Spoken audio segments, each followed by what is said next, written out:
안녕하세요. 여러분과 같이 논술을 준비하는 모두의 논술입니다. 반갑습니다. 자, 오늘은 실제로 타인이 쓴 답안지를 가지고 우리가 어떻게 평가를 하는지에 대해서 첨삭 과정, 그리고 배점은 어떻게 되는지를 좀 살펴볼까 합니다. 자, 이 문제는요, 21세기 사회가 요구하는 인간 육성을 위해 교육 방향을 내용, 방법, 체계 관점에서 논술하세요라고 하는 문제입니다.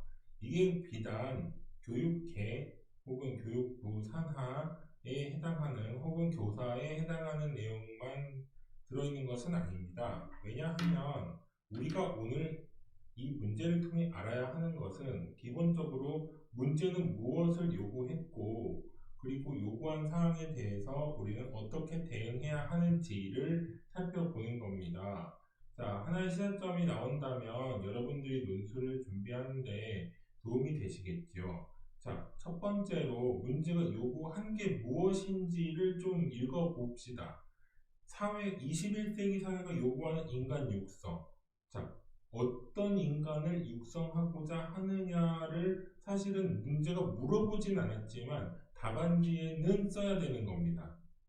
그래서 교육의 방향, 그러니까 앞으로의 교육은 어떻게 해야 되는 것이 좋겠느냐?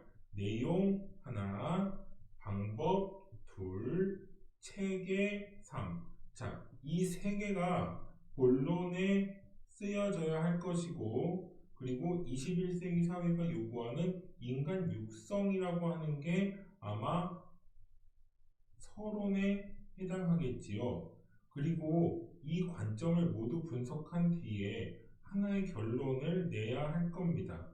그러니까 이 문제는요, 기본적으로 5단 구성이구나를 유추할 수 있어야 합니다. 자, 첫 번째로 지금 정량평가와 그리고 서론, 본론, 결론의 어떤 논리성, 그리고 논리성 그 다음은 통일성, 그리고 유기성 등등을 보겠지만 평가하는 사람들은 무엇을 먼저 보냐면 서론이 얼마나 명확한지를 먼저 봅니다. 자, 이걸 읽어볼까요? 기술 진보에 의한 4차 산업혁명은, 자, 지금 21세기 사회가 무엇을 요구하느냐를 이제 요구를 했는데, 지금 여기에서는 4차 산업혁명을 하나의 전제로 삼았습니다. 자, 인공지능, 정보기술 발달에 의해 전반에도 새로운 변화가 일어나고 있다. 자, 동향을 소개했죠.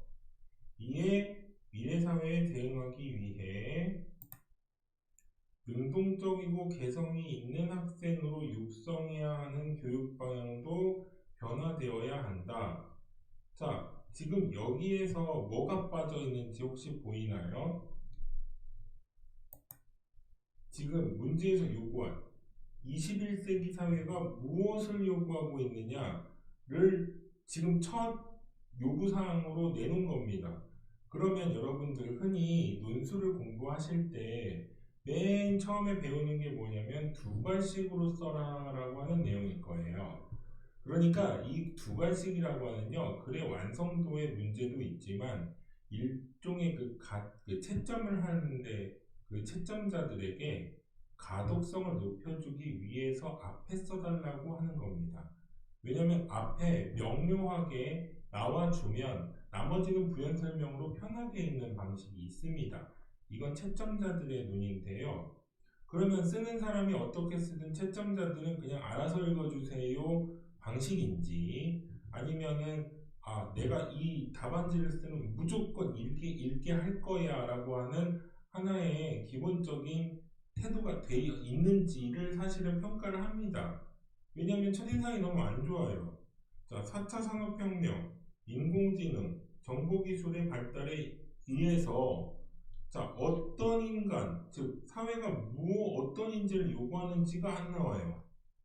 그러니까 지금 예를 들자면 4차 산업혁명으로 인해 인공지능과 정보기술의 발달로 인해 사회 전반에 이 부분에 인재를 요구하는지가 나와야 돼요. 그러니까 새로운 변화가 일어나고 있다는 이미 여기에서 전제가 된 겁니다. 이걸 뭐라고 하냐면 문제가 전제해 놓은 것을 다시 전제를 하고 있으니 전제의 오류라고 저희는 평가를 합니다. 예를 들자면 인공지능과 정보기술 발달이 되었으니 실용성, 편리와 합리적인 사회의 패러다임에 대응할 수 있는 인재가 여기 나와야 되는 거죠. 여기. 새로운 변화가 일어나고 있으니까 문제를 내었으니 우리가 필요한 것은 요구한 사항이 무엇인지 읽어서 제시를 해줘야 된다는 얘기입니다. 그러니까 이것은 하나의 논지를 가지고 가다가 다시 문제가 낸 전제로 돌아오는 방식의 답안지라고 할 수 있기 때문에 서론에서의 가산점은 배점이 되지 않을 거예요. 자, 두 번째로 능동적이고 개성이 있는 학생. 굉장히 추상어죠. 추상어는요, 배점 자체가 굉장히 낮아요. 그러니까 여기에서 우리는 어떻게 써야 되냐면 무엇에 능동적이고 어떠한 개성이 있는지를 살펴봐야 합니다. 그러니까 예를 들면 4차 산업혁명은 정보를 기반으로 하고 있고 인공지능 같은 경우는 어떠한 고도의 사고방식을 가지고 있으므로 이것에 대응하기 위해서는 순수 학문과 응용 기술을 융합할 수 있는 능동성, 그리고 어떠한 특정 분야에 한해서는 어떠한 기술이 융합되어 있는 혹은 점철되어 있는 발달 기술에 대응할 수 있는 학생으로 육성해야 하는 것이 방향이다. 이렇게 써줘야 되는 겁니다. 그러니까 우리가요, 일반적으로 평가를 할 때 두 가지 측면에서는 감점을 굉장히 많이 줍니다. 그게 뭐냐면 첫 번째, 추상어로 도망가는 사람. 그리고 두 번째, 아사모사하게 그냥 상위어로 모두 쓰는 사람. 이 두 개는요, 배점 자체가 안 되니까 가산점을 줄 수 없으며 감점이 너무 강합니다. 그러니까 여기 부분을 극복하시려면 관형사를 조금 더 구체적으로 쓰는 연습을 해야 합니다. 자, 그리고 쓸 말이 없어질 거예요. 추상어를 쓰게 되거나 상위어를 쓰게 되면 그 다음 말이 내가 무엇을 쓸지 고민이 될 거예요. 왜냐면 이미 쓸 말 다 나왔거든요. 상위어의 특성이 그렇습니다. 한번 나오고 나면 계속 중복이 나오고요. 중복이 나오지 않는다면 다른 얘기로 가게 돼요. 자, 이걸 한번 볼까요? 하지만 학교에서는 아직도 획일적인 교육활동과 주입식 교육을 하는 수준에 머물러 있어서, 자, 보조 다 빠졌네요. 미래 인재 육성에 대한 교육의 신뢰성. 자, 부정 프레임으로 가죠. 지금 문제에서 요구한 사항이 무엇인가요? 첫 번째, 요구하는 인간 육성을 위해 교육의 방향. 이거는 문제 자체가 긍정 프레임을 가지고 있어요. 그러면 그냥 여기에서 더 이상 쓰지 말아야 돼요. 쓸 말이 없다고 하더라도 본문을 조금 더 구체적으로 쓰는 게 오히려 낫습니다. 자, 첫 번째, 너무 획일적인 교육 활동을 하고 있다. 두 번째, 주입식 교육을 하고 있다. 세 번째, 육성에 대한 학교 교육의 신뢰성이 떨어지고 있다. 그리고 미래사회 교육을 이건 이제 그 내용 표지네요. 자, 이 부정적인 내용을 왜 썼는지 이유는 알 수 없습니다.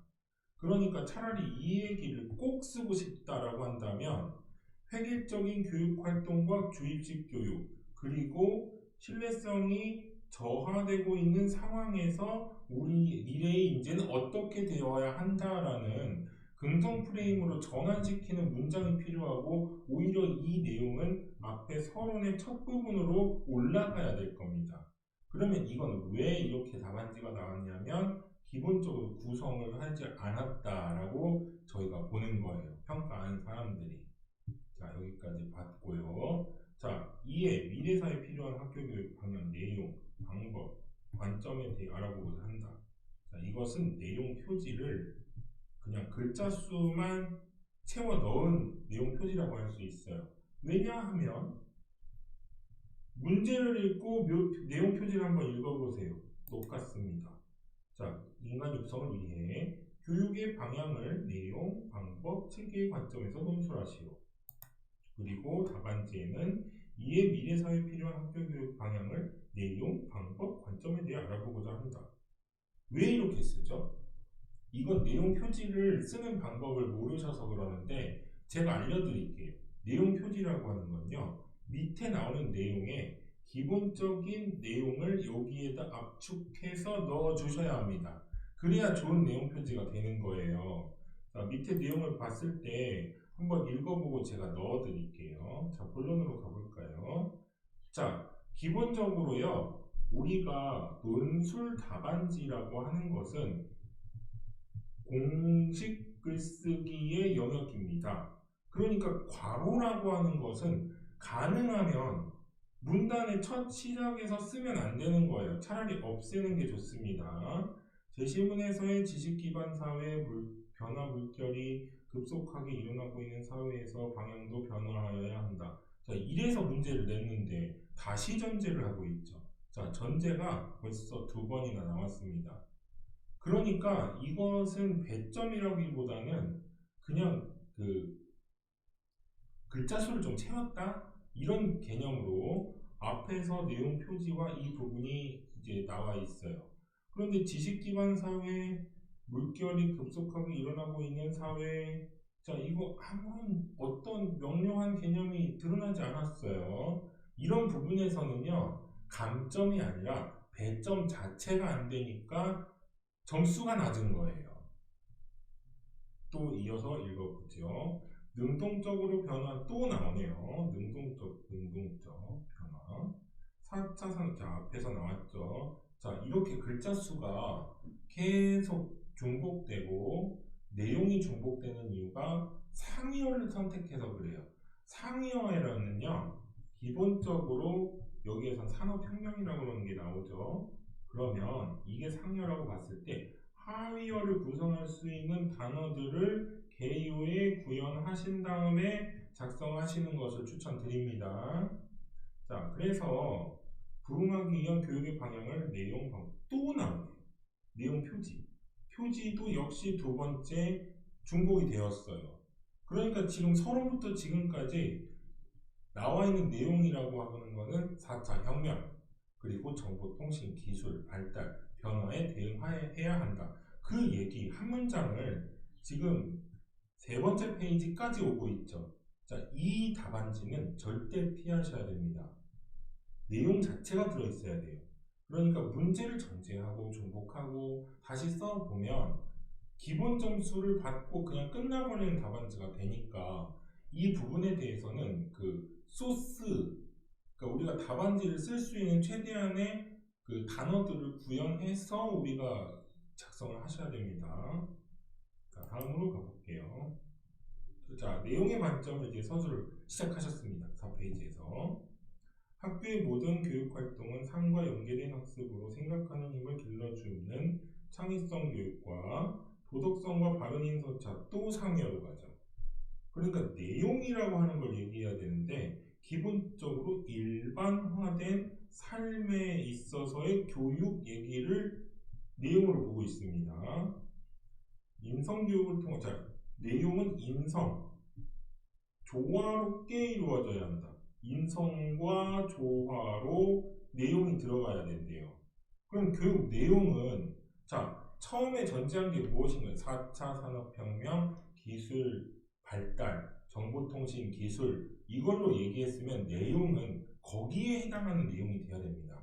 이걸 뭐라고 하냐면 우리의 평가 기준에서 통일성의 기준에서 주제 그리고 스스로가 그 제시한 내용과 일치하지 않음으로 감점을 하는 겁니다. 배점이 되지 않는 거죠.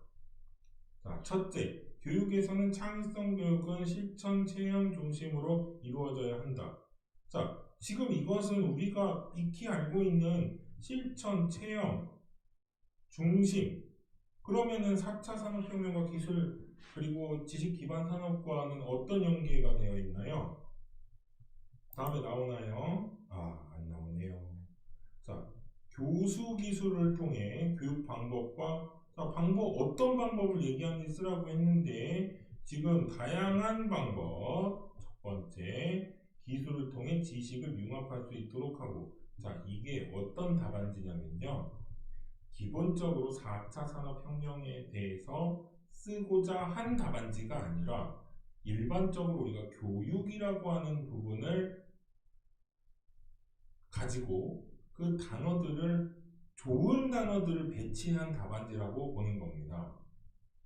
자, 재창조, 창의적 문제 해결 능력으로 인간을 육성해야 한다. 자, 교육의 방법을 얘기했는데 육성의 측면에 대해서 나왔으니 여기까지는 아마 배점이 안 될 거예요. 자, 둘째, 교육의 모든 활동에서 민주주의 가치와 인성교육, 또 상이어로 가죠. 자, 교육이 실시되어야 한다. 자, 지금 이게 어떤 답안인가요? 아마도 내용, 방법의 영역일 겁니다. 방법이 재창조와 문제 해결력을 가지고 그리고 민주주의 가치, 인성교육의 측면이래요. 자, 인성교육은 위에서 한번 나왔었죠. 자, 중복이 한 번 더 나오네요. 자, 이게 방향이 잘못되면 사실은 여기까지 중요한 개념이 나오지 않았으면 사실은 이 답안지는 완성도를 가지기가 힘들다고 봅니다. 이게 그러니까 이렇게 가야 되는데 이 방향을 가지고 주제를 가지고 가야 되는데 여기에서 이렇게 어긋나는 거죠. 그러니까 지금 상위어도 이미 나올 대로 나왔고 중요한 단어들도 나온 것 같고 나 이제 더 이상 뭘 써야 되나? 아, 그래. 내가 알고 있는 단어들을 일단 좀 넣어야겠다의 답안지라고 할 수 있겠습니다. 자, 셋째, 초연결 사회에서 소홀히 하기 쉬운 공감 능력, 비판 능력, 그리고 자, 이건 인성의 부분이고, 이건 분석의 부분이고, 도덕성, 협업, 능력 등 실시해야 한다. 자, 지금 여기에서 어떤 게 인간 육성을 위한 교육 방향, 내용, 방법, 체계. 자, 여기에서 우리가 오류가 범하고 있는 겁니다. 자, 그 방법, 이제 이건 첫 번째 영역이었네요. 자, 방법은 어떤가요? 수많은 거짓 정보들 가운데 진짜로 가려는 판단력과 통찰력과 또 상여로 가죠. 자, 이게 사실은요, 글쓰기는 하나의 습관의 영역이라고 할 수 있는데, 이 상여로 도망가는 분들은, 그리고 피동형을 자주 쓰는 분들은 스스로가 내가 잘 모르겠다를 실제로 평가하는 분들한테 고백하는 형태예요. 자, 이 두 가지 꼭 인지해 주셔야 됩니다. 첫 번째, 지나친 상위어의 나열 방식. 두 번째, 지나친 피동형의 문장 등은 스스로가 이 문제 잘 모르겠는데요. 뭐 쓰기 어려운데요. 등등을 조금 고백하는 방식이에요. 자, 그래서 판단력, 통찰력, 지식, 연결하는 통섭력을 길러서 문제를 해결할 수 있는 이게 왜 오류냐면 이 문제의 답안지 첫 시작이 뭐였나요? 기본적으로 지식산업사회 그리고 4차 혁명이라고 하는 상여를 한정을 했습니다.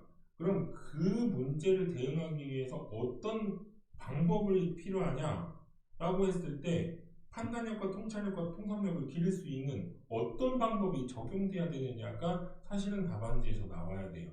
자, 지금 이게 비단 교육학의 문제가 아니라 일반적인 논술의 문제와 동일한 문제입니다. 이게 뭐냐면, 자, 문제가 주어졌어요.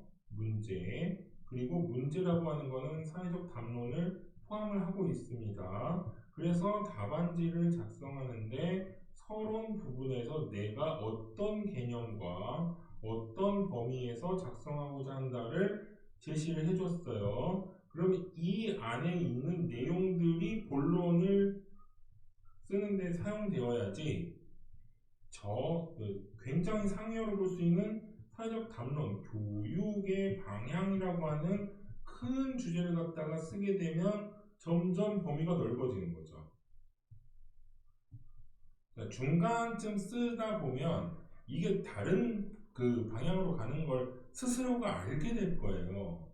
그러면은 답안지를 쓰기 시작했고 시간도 얼마 안 남았는데 난 도대체 어떻게 대응해야 하지? 라고 고민이 되실 겁니다. 그때는요, 최소한 관형어를 잘 써주시면 이 완전히 그 망가진 답안지에서 적어도 어느 정도의 점수를 건질 수 있으실 겁니다. 자, 관형어라고 하는 건 명사를 구체화 시켜주는 그 품사거든요. 이 부분을 먼저 하시고, 정말 시간이 없을 때만 그렇게 하시고, 기본적으로 개요를 좀 완성도 있게 연습하시는 방식이 필요하실 겁니다. 자, 그리고 지금 여기에서는 문제가 제시한 내용, 교육 방법, 체계 관점에서 논술하시오라고 했을 때 이 정도에서 끊겼네요. 그 부분이 빠져 있습니다. 그러니까 서론 부분에서 아까 중복이 굉장히 많이 나왔죠. 중복이 나왔다고 하는 건 내용 끝까지 쓰기 힘들다는 게 어느 정도 읽혀졌습니다. 그러니까 여기에서 우리가 읽어야 되는 시사점은 무엇이냐? 첫 번째, 개요는 충분히 써주셔야 됩니다. 두 번째, 문제가 요구한 사항이 무엇인지 이것을 분석해서 개요를 작성하셔야 됩니다. 세 번째, 개요가 나왔으면 문제와 함께 비교해 보셔서 내가 쓴 개요가 문제가 요구하는 사항과 일치하는지를 확인하셔야 됩니다. 자, 이 확인 이후에 맞다의 알고리즘으로 갔을 때는 답안지 작성을 하셔도 되지만 이게 조금 부족한 것 같다 라고 한다면 개요를 업데이트 시키는 이 공정이 여러분들에게 필요하겠습니다. 자, 이게 전형적인 과락의 답안지라고 할 수 있는데요. 과락을 왜 일어났나요? 기본적인 내용 구성이 되지 않았기 때문에 그렇습니다. 자, 이것은 이제 연습을 하고 나서 실제로 이제 합격을 하신 분의 초안이라고 할 수 있는데요. 우리가 논술 문제를 채점할 때 어느 부분에서 감점이 되고 왜 100점이 안 되고 내가 열심히 썼는데 왜 그것이 점수화가 되지 않았는지의 사례를 보여드리기 위해서 오늘은 이렇게 포스팅을 한 자료였습니다. 오늘 감사합니다.